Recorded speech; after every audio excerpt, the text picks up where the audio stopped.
Hello guys, আশা করি তোমরা ভালো আছো। আমিও বেশ ভালো আছি। আজকে আমি তোমাদের সাথে শেয়ার করব আর একটা মিনি ব্লগ। আমি অ্যাক্সিস মল থেকে বেরিয়ে গেছিলাম বাবল অ্যান্ড টি এশিয়ান ক্যাফেতে। এটা একটা কোরিয়ান ফুড ক্যাফে। এখানে খুব ভালো ভালো কোরিয়ান খাবার পাওয়া যায়। তোমরা যদি কেউ কখনো কোরিয়ান ফুড ট্রাই করতে চাও এই ক্যাফেটাতে যেতে পারো। এটা সল্টলেকেই।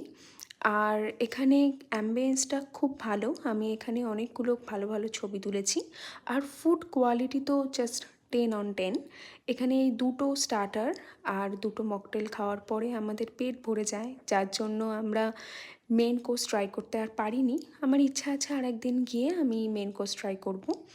আর এখানে সৌনক অনেকক্ষণ ধরে চেষ্টা করছিল যে ও কী করে এটা নেবে, বাট লাস্টে ও না পেরে বলল যে আমি আর পারছি না, স্যালেন্ডার করে দিল। যাই হোক, তারপরে আমরা ডেজার্ট খেয়ে বেরিয়ে গেলাম। দেখা হচ্ছে আবার পরের মিনি ব্লগে। বাই।